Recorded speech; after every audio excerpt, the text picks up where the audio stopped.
The information presented in this broadcast is derived from confirmed accounts by named, credentialed, and on-the-record sources, which include active law enforcement, former federal agents, prosecutors, and seasoned investigative journalists. Any analytical insights are offered as interpretation, not as confirmed fact, and claims originating from a single source are explicitly identified as such. At present, no one has been officially identified as a suspect.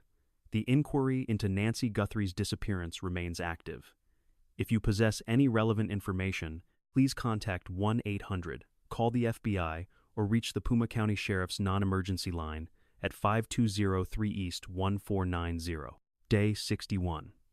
It has been 61 days since Nancy Guthrie, an 84-year-old woman, and mother of NBC's Savannah Guthrie, was taken from her Tucson, Arizona residence in the Catalina foothills, disappearing under the cover of darkness. For 61 days, a family has pleaded through video messages to an unseen abductor, while a reward for her return has swelled beyond $1 million. It has been 61 days of federal agents, forensic specialists, media stakeouts, and citizen investigators pursuing every conceivable lead. 61 days, yet there has been no arrest, and not a single individual has been officially named a person of interest. Not one. There is a reason this case continues to demand our attention. The fascination is not rooted in Nancy's famous family connection, nor is it about the media spotlight that inevitably follows. It is about the unsettling dynamics unfolding within the very system that has been tasked with bringing her home. And the fractures inside that system may reveal something critical about why, after 61 days, there are still no answers. The FBI is holding DNA evidence. They possess video footage. They have the peculiar detail of the flower pots. They are actively pursuing interviews with contractors. And then, a former prosecutor entered the scene. This is a man whose career was built over decades, securing convictions against cold-blooded killers in a court of law. This week, he appeared on camera and made a statement so startling it has dominated online discussion for the past 24 hours. He offered no caveats. He engaged in no speculation. He did not couch his words in possibilities or probabilities. Instead, he made a claim, a specific, direct, and unnervingly confident assertion. And he told the world exactly where he believes the individual responsible for Nancy's abduction is at this very moment. I will not reveal his statement just yet. Before you hear his exact words, and you will hear them in their entirety, it is crucial to grasp the full context leading to this bombshell, because his assertion was not made in isolation. It is interwoven with the DNA pipeline. It is linked to the unsettling mystery of the flower pots. It has ties to Ashley Banfield's report on contractors from day 60, and it reflects the institutional turmoil now plaguing the Pima County Sheriff's Department. Only when every one of these disparate elements is laid out before you at once will the true weight of this man's declaration resonate far beyond any headline you've encountered this week. Stay with us. Let's examine what the FBI possesses. Before we dissect the developments of this past week, it is essential to reconstruct the complete evidentiary landscape. For those who have followed this investigation from its inception, many of these details will serve as a review. However, you must consider them collectively to comprehend the profound significance of what we are about to explore. The last confirmed sighting of Nancy Guthrie was at her residence in the Catalina foothills of Tucson on January 31st, 2026. She was declared missing the next morning, February 1st, after failing to arrive for church services. This deviation from her routine was the first signal of distress. Those who knew her have been unwavering on this point. Nancy Guthrie never missed church. Her absence meant something was deeply, terribly wrong, and it was. Investigators from the FBI have concluded she was likely taken sometime during the dark hours spanning the night of January 31st and the early morning of February 1st. Traces of blood were discovered on her front porch. At the rear of the house, 2 doors, a screen door, and the interior door to the kitchen were found ajar. Her back gate was also standing open. At first glance, this might suggest a hasty exit, a struggle, or perhaps a forced entry. But a far more chilling detail lies beneath the surface. A piece of information brought to light by Ashley Banfield, citing law enforcement insiders on her podcast near day 58 of the investigation. These doors were not merely left unlatched. They weren't forced by the elements. They had been intentionally propped open. The back doors were deliberately wedged. And the object the perpetrator chose to secure them? Nancy's own flower pots. Absorb the implications of that detail. This was an individual who arrived on that property with a clear and calculated purpose.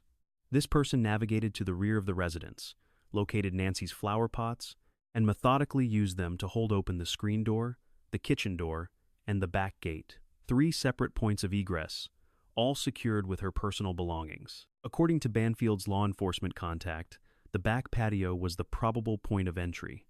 Banfield herself expressed, and I am summarizing her sentiments here, not quoting directly, that she was utterly stunned by this revelation. The perpetrator had manipulated Nancy's own possessions to facilitate the intrusion. He had taken her lovely flower pots and repurposed them as tools to wedge open that screen door. Bob Cryer, a retired SWAT commander with decades of service in the Puma County Sheriff's Department, joined Banfield to dissect this specific element of the crime scene. He affirmed that the deliberate staging of these entry points is highly consistent with premeditation. This was not a spontaneous act.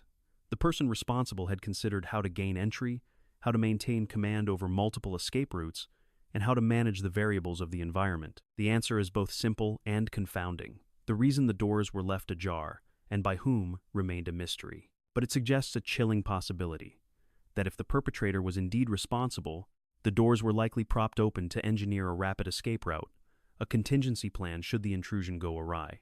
Banfield also put forward a compelling analytical theory, one she carefully noted as her own interpretation, that the propped back doors were the intended pathway for escape. However, Nancy's physical limitations may have dismantled that strategy, compelling the suspect to escort her out through the front of the house instead. Banfield then added another layer, confirming information she received from what she termed a highly placed law enforcement source, revealing that numerous security cameras and lights around the home had been systematically destroyed. Not a single camera, but multiple. This individual arrived with foreknowledge of the property's security layout and methodically neutralized it before proceeding. Our focus now shifts to the enigmatic figure captured in the FBI's video evidence. On February 12th, 11 days after Nancy was reported missing, federal investigators released footage from a doorbell camera. It depicted a masked individual lurking outside Nancy's home on the night she vanished. The FBI issued a profile, a male, standing approximately 5'9" to 5'10", with a medium build, wearing dark clothing, black gloves, and sneakers. He was carrying a black 25-liter Ozark Trail Hiker's backpack. He is visibly armed and equipped with what looks to be a holster. At a pivotal moment in the footage, the suspect utilizes the shrubbery. This is the landscaping right at the front entrance, which he uses to conceal his face from the camera's lens. The implications of this are profound. This person stands at the threshold, about to commit an unthinkable crime against an 84-year-old woman, yet he has the presence of mind to pause and use her own plants to defeat a security camera. That is not the signature of panic. It is a portrait of cold, calculated composure. It reveals an assailant who has meticulously rehearsed his actions, step by step. On February 13th, 12 days into the search, officials announced a breakthrough. DNA had been recovered from the property. Critically, the genetic material was not a match for Nancy Guthrie. It did not belong to anyone in her immediate circle. Sheriff Nano stated unequivocally to news outlets that their laboratory had already ruled out Nancy herself, her family, her landscaper, and her housekeeper. What remained was the biological trace of a stranger, unidentified DNA at the scene of an abduction. The significance of this discovery cannot be overstated.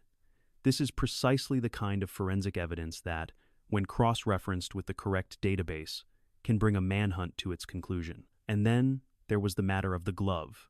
A glove, believed by authorities to be consistent with the type worn by the man in the FBI video, was recovered. It was discovered a staggering 10 miles from Nancy's residence. That glove is currently undergoing forensic analysis for DNA. But it is here that the investigation encountered a critical procedural snag. This detail is crucial because it connects directly to why this case may have become mired in a delay that some believe was entirely avoidable. Reporting from News Nation revealed a pivotal decision had been made to dispatch the glove to a private laboratory in Florida, circumventing direct FBI channels. The complication arising from this choice is remarkably clear-cut. The Federal Bureau of Investigation does not accept DNA submissions directly from private laboratories. This created a bureaucratic chain of custody. First, the Florida lab would test the glove. That data would then have to be sent back to Arizona's state system, where it would need to be uploaded, verified, and only then shared with the FBI for entry into CODIS. CODIS is the Combined DNA Index System, the national criminal database that agencies across the nation use to link DNA evidence to known offenders. A source with inside knowledge of the investigation described this roundabout procedure to News Nation as a catch-up process. That very same source asserted that had the evidence gone through proper federal channels from the beginning, the FBI could have processed and logged the data in a single day.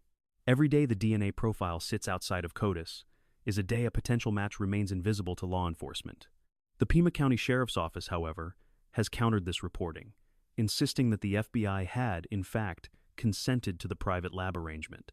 The dispute over who made that call, and why, remains unresolved. What is not in dispute, however, are these facts. There is DNA. There is a glove. There is a forensic pipeline that experts contend is moving slower than necessary. And there is a man on camera whose identity remains a complete mystery. All the while, the Guthrie family has been holding on through circumstances that are nearly impossible to comprehend. Savannah Guthrie publicly confirmed that the family had received credible demands for ransom. They recorded video appeals in response. They signaled their willingness to negotiate, stating they were ready to talk. They've offered a $1 million reward for information leading to Nancy's recovery. Separately, the FBI is offering up to $100,000. Between the family's reward and the FBI's offer, and with contributions from Crime Stoppers, the total reward now exceeds $1.1 million. And yet, as of today, April 2nd, no one has come forward with information leading to a public arrest. 61 days in, more than $1 million on the table. The FBI is involved, DNA is in a lab pipeline, and there is still no arrest. A department in crisis. We must now turn our attention to what is happening inside the Pima County Sheriff's Department itself, because the Murphy Statement, which has since captivated the public online, extends its reach far beyond the individual suspect. It is a statement about the system itself, and its true implications can only be grasped by examining the turmoil that has unfolded within the investigating department over the past 2 months. From the outset, Sheriff Chris Nanos positioned himself as the public face of this entire investigation. His authority is drawn from his position as the elected sheriff of Pima County. In every press conference, media appearance, and public declaration, Nanos consistently projected an image of unwavering support for his team and their decisions. He declared to reporters in no uncertain terms, "I have no regrets about my team and their efforts," dismissing detractors of his investigation as mere Monday morning quarterbacks. He went on to label their reporting as nothing more than hit pieces. Yet, over the past several weeks, a portrait has begun to emerge that starkly contradicts the one Nanos has carefully painted. This counter-narrative begins at the crime scene. During the investigation's initial phase, Sheriff Nanos gave a personal directive to reopen the secured crime scene at the Catalina Foothills residence. To comprehend the gravity of that decision, one must turn to an individual with undeniable authority on the matter. Dr. Richard Carmona is no mere television commentator. He is the man who served as the 17th Surgeon General of the United States. Prior to that national appointment, he dedicated 30 years of his career to the Pima County Sheriff's Department. He understands this agency from the inside. He is intimately familiar with the protocols for handling a crime scene. And when questioned by Brian Anton of News Nation, Carmona offered an unsparing assessment. Carmona stated, "Once it has been corrupted, that's the end of it. You cannot reconstitute a crime scene." He specifically referenced footage showing a pizza delivery vehicle driving across the property's front lawn, while the area was still, by definition, an active crime scene. He then made the legal ramifications of such a breach perfectly clear. Any competent defense attorney, he explained, could seize upon that contamination to fundamentally challenge the integrity of all physical evidence recovered from the location. Critics have characterized the department's actions as incompetent, asserting that this is fundamentally not how a professional investigation should be conducted. The presence of a pizza delivery vehicle on the lawn of an active crime scene is not a simple administrative oversight. It is an error with the potential to alter the entire course of the case. But Dr. Carmona was not the sole credentialed authority to publicly condemn the handling of the case. Nancy Grace, herself a former prosecutor with decades of experience inside the American criminal justice system, appeared on Sean Hannity's podcast and demanded that Nanos be removed from the investigation. She went so far as to label the handling of the crime scene as the outright destruction of evidence. She asserted that by compromising the scene and releasing it prematurely, the department had effectively destroyed a significant amount of evidence. Grace dismissed the term missteps as far too charitable. She called them screw-ups and stated unequivocally that the FBI would never have operated in such a manner. But the events surrounding the crime scene in February are merely the beginning of a much deeper story. What followed was an institutional crisis of credibility, the likes of which is almost without precedent. In December of 2025, prior to Nancy Guthrie even being reported missing, Sheriff Chris Nanos found himself sitting for a sworn deposition. This deposition was related to a lawsuit initiated by Aaron Cross, the president of the Pima County Deputy Organization, a union that represents over 300 of Nanos's own deputies. While under oath, a position carrying legal penalties for falsehood, Nanos was asked a direct question. Had he ever been suspended during his career in law enforcement? His answer was no. But the Arizona Republic later unearthed and published records from the El Paso Police Department in Texas, which revealed that Chris Nanos had been suspended not just once, not twice, but 8 times. 8 separate suspensions were documented between 1976 and 1982, amounting to 37 days of unpaid leave. The violations detailed in those official records are startling in their variety, and they include excessive force. One incident in particular triggered a 15-day suspension after Nanos allegedly struck a suspect in the head with such force that the individual required treatment in an intensive care unit, illegal gambling, insubordination, and the unauthorized discharge of his service firearm, making threats, dereliction of duty, improper use of a police siren, and habitual tardiness. These transgressions led to 8 suspensions, 37 days of docked pay over a 6-year span that concluded not with a retirement or a voluntary departure, but with a resignation in lieu of termination. The official grounds for his departure, as documented in El Paso's records, were insubordination and consistent inefficiency. In essence, he was facing termination. He elected to resign before he could be fired. And then, for more than 40 years, it appears those records simply vanished, never becoming a part of his public biography in Arizona. Confronted with the El Paso records published by the Arizona Republic, Nanos claimed he had interpreted the deposition question as pertaining only to his Pima County career. Pima County Supervisor Matt Hines found that explanation to be simply disqualifying. His exact words were that it was disqualifying for any county employee, but especially for one in law enforcement. Hines did not stop there. He declared to the press that Nanos's entire 42-year career with the Pima County Department appeared to be founded on an act of fraud. This was a sitting supervisor, on the record, making a damning accusation against the sitting sheriff who was then heading a national kidnapping investigation. And then came March 24th, model, the very deputies who served under Sheriff Nanos, over 300 men and women represented by the Pima County Deputy Organization, convened for a formal vote of no confidence. When the ballots were tallied, 241 deputies voted against him, 65 abstained. Not a single officer voted to express continued confidence in their sheriff. Not one. Out of 241 who cast a ballot, none chose to stand in his corner. Union President Sergeant Aaron Cross stood before the Board of Supervisors and delivered a stark message. Nanos had forfeited the trust of his deputies and the entire community. He pleaded with the board to take action. The Board of Supervisors responded. They voted in unison to invoke Arizona Revised Statute 11-253, a law so antiquated it originates from the territorial period, before Arizona was even a state, and so seldom used that there is virtually no modern case law to serve as a guide. This statute grants the board the authority to demand that any county officer provide sworn reports regarding their conduct and their department's operations. If that officer refuses to comply within 10 days, the board possesses the power to vote to vacate the office. Supervisor Matt Hines declared that Nanos had betrayed the fundamental trust the community had placed in him. The April 7th board meeting now looms as the moment this process will either demonstrate its power or prove to be toothless. A separate recall effort is also underway. A former congressional candidate named Daniel Gutierrez initiated it on March 12th. Organizers must gather more than 122,000 valid signatures from Pima County voters by July 10th. Gutierrez has characterized it as a nonpartisan campaign, confirming that both Republican and Democratic voters have been adding their names. And then, as if this situation had not yet reached its nadir, on March 26th, a Puma County Sheriff's deputy was arrested by the Tucson Police Department on a kidnapping charge. The deputy was 22-year-old Travis Reynolds.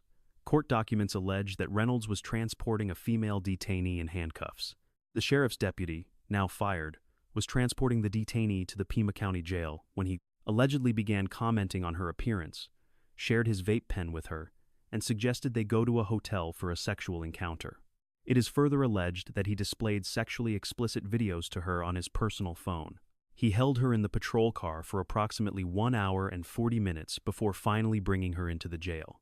Surveillance footage from inside the Pima County Jail corroborated key parts of her account. In his own statement to the official investigators, Reynolds claimed he may or may not have discussed having sex with the detainee or shown her the explicit material. A judge mandated his bond at $200,000, ordered him to have no contact with the victim, and forbade him from possessing weapons. Reynolds was then terminated. His preliminary hearing is set for April 6th, the very same day Savannah Guthrie returns to the Today Show. When journalists questioned the Pima County Sheriff's Department about whether Travis Reynolds had any role in the Nancy Guthrie investigation before his firing, the department refused to comment. This is the very department that is leading this case.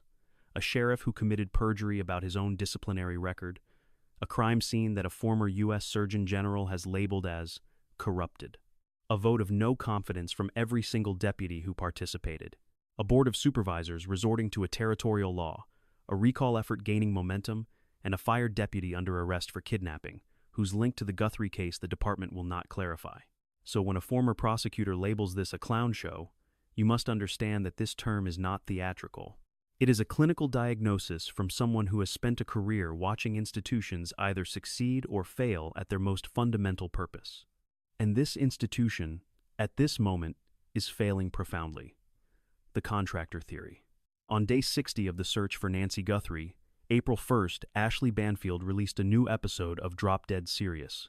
And the angle she uncovered in that episode connects with startling precision to a theory a former prosecutor is about to present. Banfield's reporting revealed that investigators are now actively exploring a new line of inquiry: contractors, subcontractors, and day laborers who might have had access to Nancy Guthrie's residence or her Catalina Foothills neighborhood in the period preceding her disappearance. A source with intimate knowledge of the investigation described the challenge of tracing these workers as, in their own words, a mess. Let's pause to consider what that investigative work entails. The Catalina Foothills is an affluent, upscale residential community. Homes like Nancy's are subject to regular maintenance schedules, with landscapers arriving weekly, along with pool technicians, HVAC contractors, painters, roofers, and handymen for miscellaneous repairs.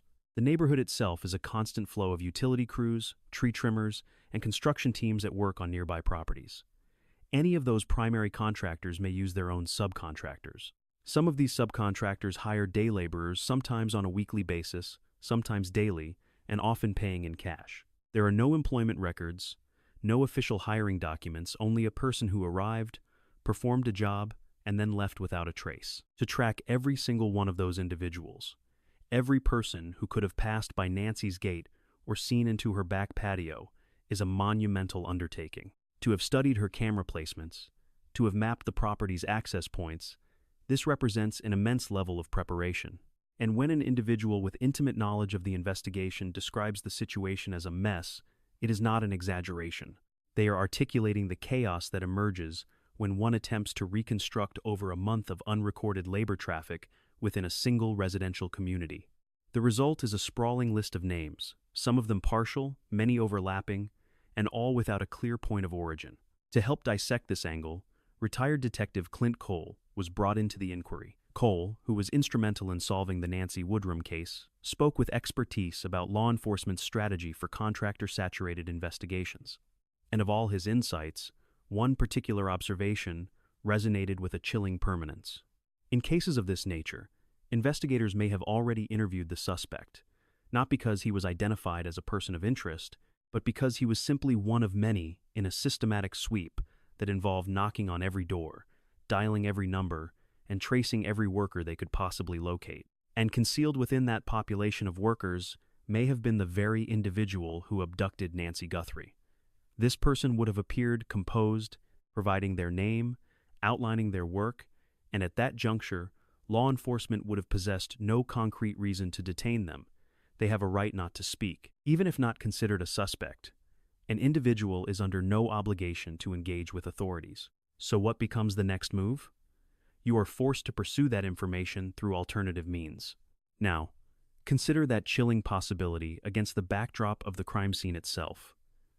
The disturbed flower pots, the shattered cameras, the back gate deliberately propped open, and a perpetrator who knew the precise spot to stand to remain invisible to the doorbell camera's view. This was someone who understood the property's layout not from the street, nor from a satellite map, but from having been there, from having walked the grounds, from having worked on-site nearby or for a neighbor. That degree of intimacy is not acquired from a brief drive-by. It is cultivated through extended time spent on or in the vicinity of that property. If the assailant is indeed someone who performed work in that neighborhood, someone who moved through the area in a professional guise before vanishing back into the untraceable world of the informal labor market, then the investigative hurdle is precisely as it has been described. A mess. A vast, cash-paid, undocumented morass of names, phone numbers, and faces that investigators on day 61 are still struggling to untangle. And here we find the element that directly connects the contractor theory to the forensic evidence. If the individual who abducted Nancy possesses a criminal record, if he has previously passed through the Pima County justice system, and if his DNA profile is already stored somewhere within a database, then the glove currently navigating its way through a Florida lab and an Arizona state pipeline before reaching CODIS is not merely physical evidence. It is the single thread that could unravel this entire mystery. The only question is how long it will take to pull that thread, a question a former prosecutor sought to answer this very week. And his conclusion is about to fundamentally alter your perception of this entire investigation. Matt Murphy. He is not a media figure, but a former prosecutor from Orange County, California. He is not a commentator who parachutes into cases to deliver sensationalist opinions. He is a man who spent years inside a courtroom, guiding cases through the criminal justice apparatus and presenting evidence to juries.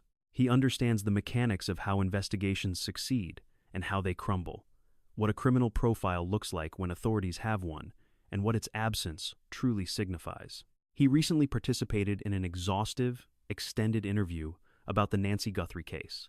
That interview has since been referenced by Parade, AOL, and countless news aggregators in the last 24 hours. His analysis has been circulated tens of thousands of times on social media, and it is vital to hear his words directly, not abbreviated, not paraphrased, not filtered through a sensational headline. The following is his direct statement, which has been verified by numerous credentialed news outlets. Matt Murphy said, "I will bet my bottom dollar that this guy, whoever he is, turns out to be a known dude in the jail of Pima County, and I would not be at all surprised. And this is based just on my own jaded lens. If this guy hasn't been a frequent flyer and released on some ridiculous social justice program, I would not be at all surprised to see it." Let us remain with that statement for a moment. I will bet my bottom dollar that is not the language of a detached analyst. That is not the cautious phrasing of someone considering a mere possibility. That is the declaration of a man who has spent his career interpreting criminal profiles and diagnosing institutional failures, of reading the immense gap between how a case initially appears and what it ultimately becomes, and he is staking his credibility on a very specific theory, a bet, his bottom dollar. Now, let us dissect the quote, because every single clause is significant. A known dude in the jail of Pima County. Inside the world of law enforcement, that phrase has a precise definition. It does not suggest someone merely on the periphery of crime.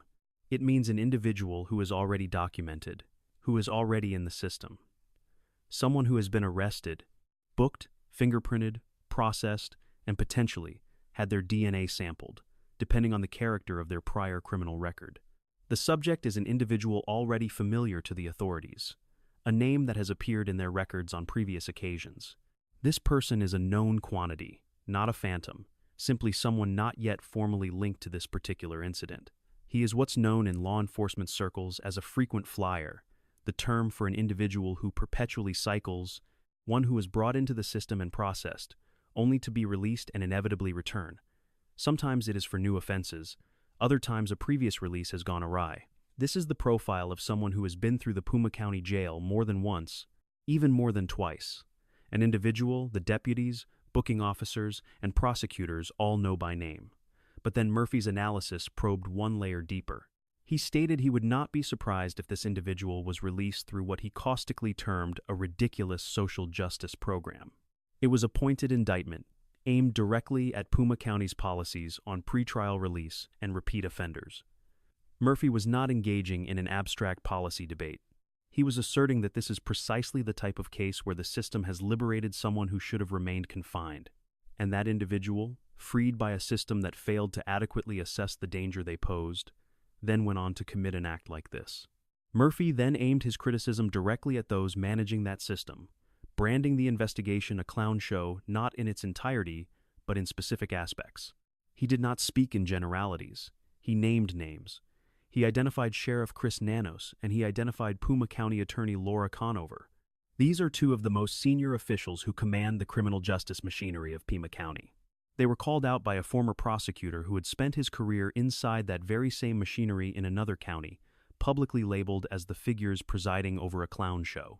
When a veteran prosecutor names a sitting sheriff and county attorney on camera, it is not an act of recklessness. It is a deliberate calculation. Murphy is fully aware of the implications when he places those names in that sentence. He is assigning culpability.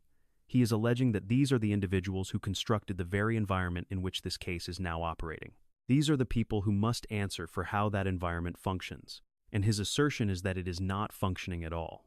Following the clown show remark, after naming Nanos and Conover, after betting his bottom dollar, Murphy said this: "I urge you to hear these words with care. The Guthrie family deserves a lot better." 5 words.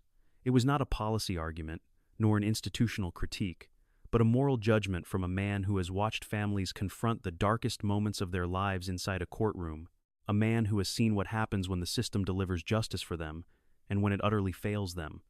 The Guthrie family deserves a lot better. And the message embedded in those 5 words is that they are not receiving it. Now is the moment to assemble these pieces.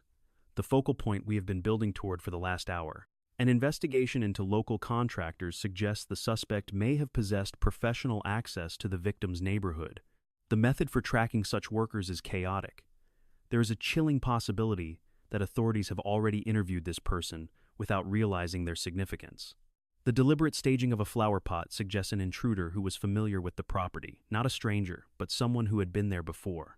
The forensic evidence confirms that DNA from outside the family and household was recovered from the crime scene.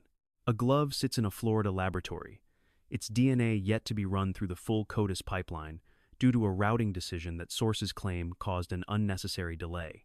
The FBI's behavioral profile depicts a male, 5'9" to 5'10", with an average build, who arrived armed, masked, and prepared, and who neutralized cameras before he made his entry.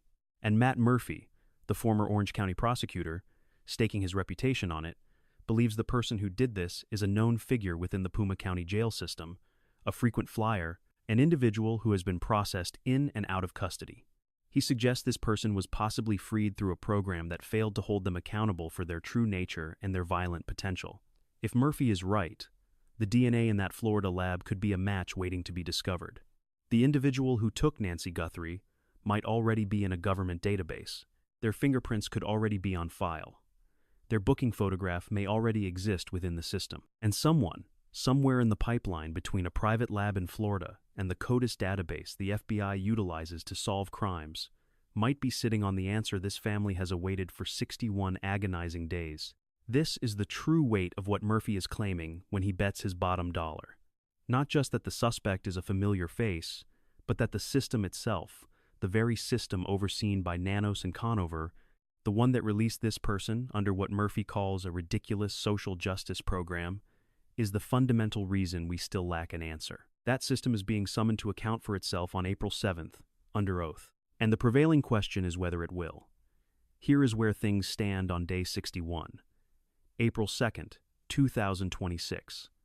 Savannah Guthrie is returning to television on April 6th. She told Hodak Cop during an emotional interview, "I want to smile, and when I do, it will be real, and my joy will be my protest." She admitted that she does not know if she will belong there anymore. She simply said she is going to try the model. On that very same day, April 6th, Former Puma County Deputy Travis Reynolds is scheduled to appear in court for a preliminary hearing on the charge of kidnapping. The following day, on April 7th, Sheriff Chris Nanos is expected to stand before the Puma County Board of Supervisors, compelled by the authority of Arizona Revised Statute 11253. The board is empowered to force him to provide testimony under oath regarding his own conduct and the operations of his department. If he defies this order within the legally mandated time frame, they possess the power to vote and declare his position officially vacant.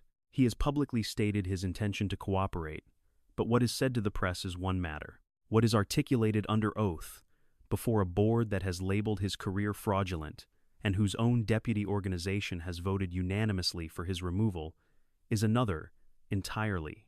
The outcome of that confrontation remains unknown. In the background, the recall effort against him gathers momentum. 122,000 signatures are needed by the July 10th deadline. The DNA evidence is caught in a procedural pipeline. The glove sits in a Florida lab, navigating Arizona's state system before it can possibly reach CODIS. The canvassing of local contractors is, in the direct words of an inside source, a complete mess. This investigation is now entering its third month without a public person of interest, an arrest, or any confirmed official breakthrough. And in a significant development, a former prosecutor has made a public statement, on the record and by name, a claim which has been verified by multiple respected news outlets. He has asserted that he would stake his reputation on the belief that the person who abducted Nancy Guthrie is a known quantity, a repeat offender already enmeshed in the Puma County jail system. Throughout all of this, Nancy Guthrie is still gone. She is 84 years old. Her daughter is returning to her job, declaring that experiencing joy will be her act of defiance.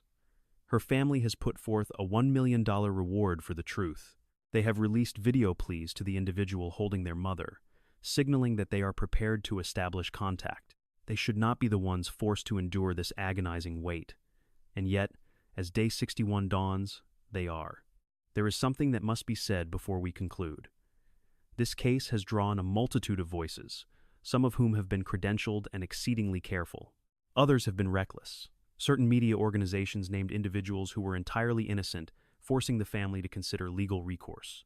The sheriff has dismissed reporters as armchair critics, and through all the noise and accusations, the haunting fact remains: Nancy Guthrie is still missing. The argument is not about the commentators. The argument is about her. She is the singular reason this story requires our continued focus. She is the reason we will return to it again. And until there is a resolution, we will continue to construct this picture with all the care and accuracy we can muster. If you hold any piece of information regarding this case, any seemingly minor detail, any fleeting memory, or any name, anything you observed in that neighborhood that felt dissonant or out of place, any connection you may have made that has not been shared, please reach out to 1-800-CALL-FBI or the Pima County Sheriff's non-emergency line at 520-35149. The reward is more than $1 million. Someone knows something, and it is conceivable that very person is watching this right now.